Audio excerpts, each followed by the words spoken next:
Astăzi începem o nouă emisiune pentru canalul YouTube al Asist, emisiune în care vom încerca să aflăm detalii interesante care pot ajuta sau nu în anumite momente în viața celor care vor să se dezvolte, celor care vor să evolueze și celor care pășesc pe această cale a lumii tehnologiei.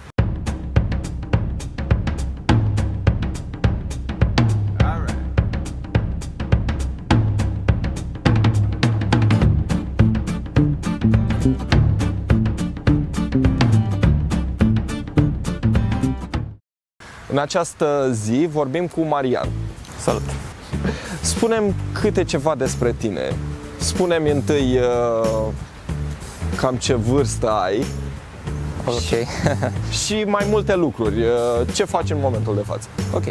Păi, să zicem așa, cam undeva la 27 de ani. În momentul de față sunt programator, dezvoltator de software la firma Asist. Și asta mi ocupă mare parte din timpul meu, unde, bineînțeles, alături de mulți alți colegi, dezvoltăm proiecte interesante, aplicații, pe tot felul de tehnologii. Practic, ajutăm la construcția viitorului, ca să zic așa. Vreau să-mi spui câte ceva despre tine, de unde te tragi, când te-ai născut, unde, cum ai ajuns la Asist eventual. Da, probabil va fi o istorie un pic lungă, dar e ok, avem timp. Bun, eu sunt din Vicov de Sus, practic acolo mi-am desfășurat toată copilăria, am parcurs școala generală, liceul tot acolo, în Vicov de Sus. Liceul l-am urmat pe profil matematică-informatică, practic tot în zona aceasta pe care am și continuat mai târziu. După aceea am venit la universitate, am studiat tot pe aceeași filieră calculatoare, aici la USV chiar. Undeva prin 2013 am finalizat studiile. Așa. Și încet am făcut tranziția spre cariera de programator, mutându-mă practic la Iași, unde m-am angajat prima dată la o companie m-am angajat la o companie care activa în domeniul automotive. Practic făceam software pentru mașini. În același timp m-am înscris și la cursurile de master, tot la Iași. Am urmat în paralel masterul în ingineria sistemelor software la Facultatea de Informatică. Am aflat așa încet de oportunitate la Asist în Suceava. Deja încă, să zic, de un an și ceva mă mai uitam pe Facebook sau pe diverse canale sociale sau chiar pe pagina Asistului și vedeam chestii interesante. Și cumva aveam deja ideea asta că dacă vin în Suceava, Asistul ar putea fi o companie interesantă la care să lucrez. Da. Dar încă nu încercasem nimic concret în direcția aceasta. Dar de ce te gândeai să revii în Suceava?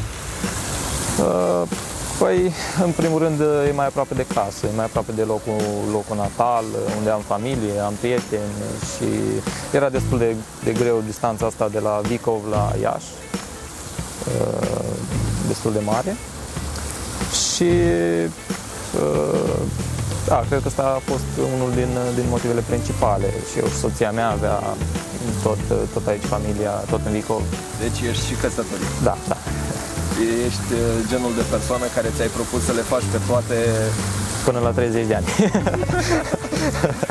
Cum ai interacționat prima dată cu Asist? Cum ai ajuns să te întâlnești cu ei? Da, păi prima interacțiune de fapt a fost înainte, chiar de vremea când eram în facultate. Am participat ca student la un eveniment Open Doors organizat de Asist la universitate. De atunci, ca și orice student, urmăream orice oportunitate care apărea sau voiam să aflu cât mai multe despre industrie, despre ce fac companiile, dezvoltă și așa mai departe. Și cum ai ajuns până la urmă la Asist?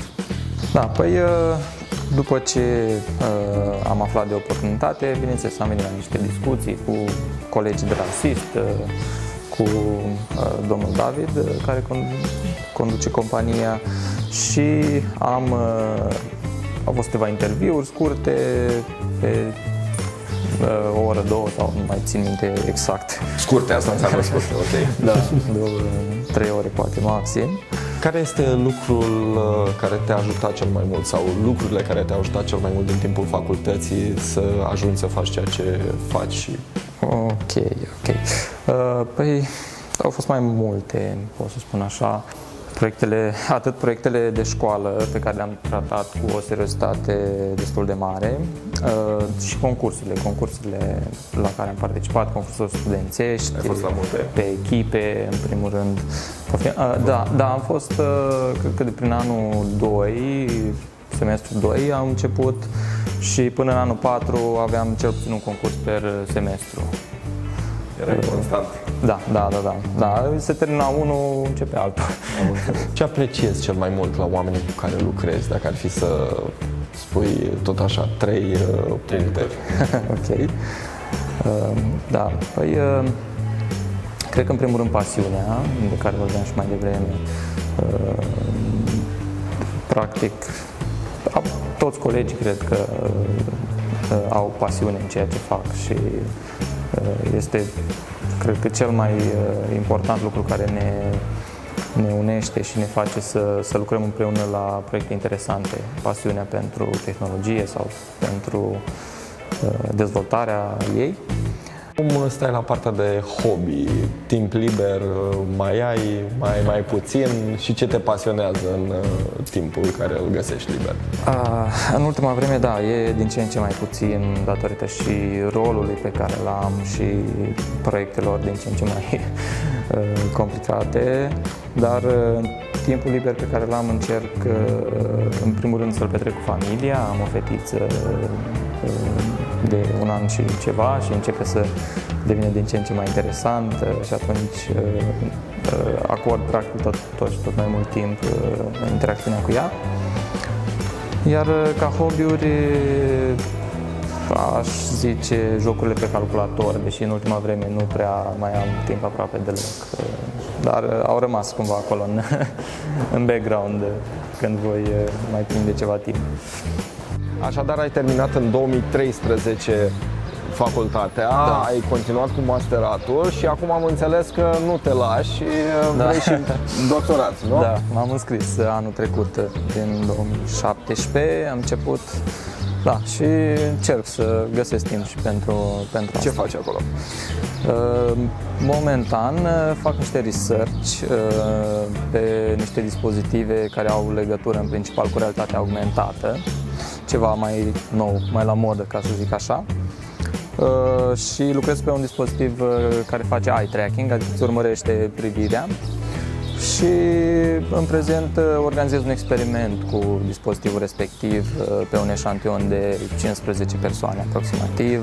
Încercăm să vedem cum se comportă dispozitivul și dacă ar putea fi utilizat în niște aplicații interesante, cum ar fi să poți aprinde becul doar privindu-l sau să aprinzi televizorul. Ok, sună interesant.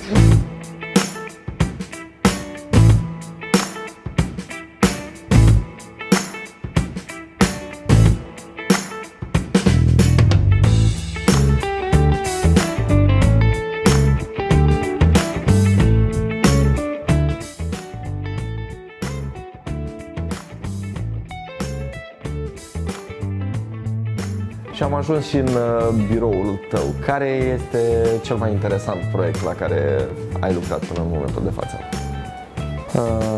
Cred că, ca și o coincidență, este proiectul la care tocmai lucrez. Dacă stau să mă gândesc foarte bine și dacă îl compar cu toate proiectele la care am lucrat încă de când am început în Asist, pe ăsta aș paria. Am înțeles. Cum se cheamă? Are un nume în limba engleză, numește Chalkboard. Chalkboard înseamnă o tablă de desenat, în traducere mot-a-mot. dar nu e o tablă simplă, e un fel de tablă virtuală pe care desenează militarii atunci când fac planificări, când își planifică o tactică sau ceva de genul ăsta și în general este folosită pentru a preda anumite lecții de tactică în, să zic, săli de clasă pe care le organizează armata, eu știu. Strategiile pe care le folosesc ulterior în viața Da, reală. Da, deci practic aplicația e pe un simulator și simulatorul este folosit în general pentru pregătire, pentru training, pentru antrenament. Așa, iar noi dezvoltăm acest proiect sau această tablă digitală, ca să-i spunem așa, în acest simulator și ei pot desena pe hartă, pe o hartă virtuală, bineînțeles, atât în 2D cât și în 3D, își pot desena diverse schițe, planuri tactice, tocmai pentru a le preda militarilor studenți, ca să le zicem așa, nu știu exact care e terminologia. Dacă ar fi să să faci o recomandare bună celor care vor să o ia pe calea pe care tu ai ajuns și pe care continui, care ar fi respectiva recomandare? Cred că s-ar reduce la un singur cuvânt, și anume practică. Cât mai multă practică.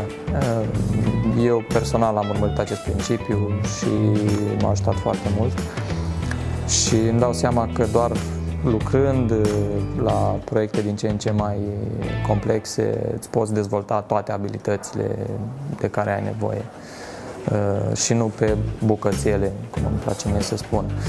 Deci practică pe proiecte cât mai aproape de realitate. Cam asta ar fi ceea ce eu recomand.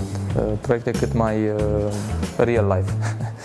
E clar, așadar dacă vreți să faceți ceva, suflecați-vă mânicile și dați-i drumul. Go into the world. Okay. Cam asta. Mi-a făcut o reală plăcere să vorbesc cu tine și sper că, nu sper, sunt sigur că în direcția în care ai luat-o, evoluția ta va fi masivă și văzând cât de implicat ești în tot ceea ce faci, cred că vom auzi lucruri extraordinare. Sperăm. Ok. Îți mulțumesc mult! Mulțumesc și eu. Mulțumesc.